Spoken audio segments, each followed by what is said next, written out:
What's up everyone, welcome back to the channel. Today we're diving into the world of Girls Frontline 2 Exilium, a game that's not just known for its unique combat mechanics and character designs, but also for its incredibly deep and sometimes overwhelming lore. So, the big question is Girls Frontline lore getting too complicated, or is it just getting too good? Let's talk about it. Girls Frontline is a game that loves building a rich, immersive world. It's set in a dystopian future where players command squads of anthropomorphized weapons, or T-dolls, in a war-torn world. Over time, the lore has evolved into a spiraling narrative filled with factions, intricate histories, and a deep, overarching plot.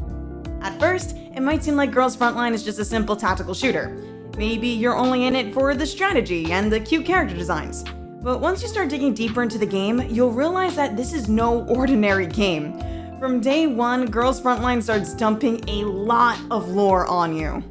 And let's be honest, it can be overwhelming. I like lore, and it was even overwhelming for me. For newer players, it can feel like you're just being hit with a wall of text after wall of text, filled with abbreviations and references that you might not understand unless you've been following the game from the very beginning. The amount of Wikipedia research I had to do as someone who has never played the original Frontline was abysmal. I mean, you got abbreviations like brief and UNRC and ELID and tons of others, and sometimes it feels like you're expected to know what these terms mean from the start. Not to mention, a lot of the deeper relationships between characters and factions are only explored if you played the first game, which can leave newer players feeling out of the loop.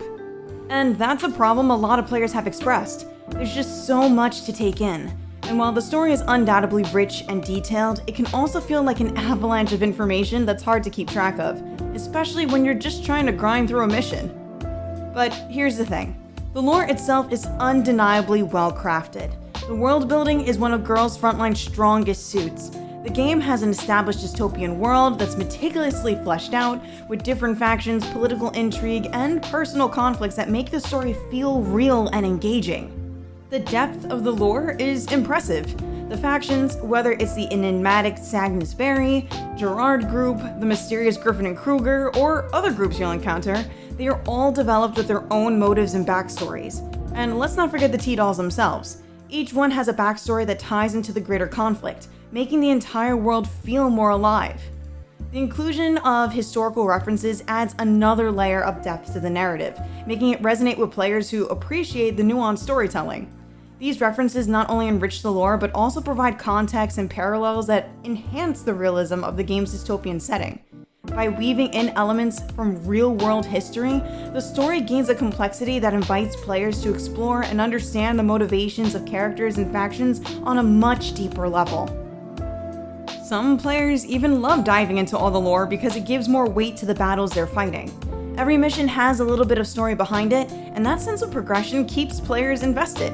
If you're into detailed world building, Girls Frontline hits all of the right notes. It's a game that doesn't just tell you the story, it lets you experience it through lore drops, character interactions, and deep world building.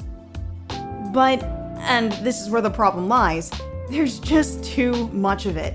For new players, the lore can quickly become an overwhelming chore to shift through. Not every player wants to sit through hours of exposition and figure out every hidden detail. Okay, maybe it's not hours, but you could spend hours just going through all the little details that they tell you in the game. Some of us just want to jump in, play the game, and have fun with the tactical elements without feeling like they need a PhD in Girls Frontline history.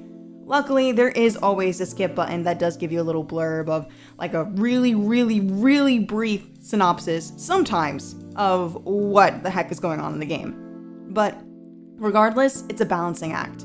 The lore is amazing, but it can be a little much at times, and the game doesn't always do the best job of easing new players into it.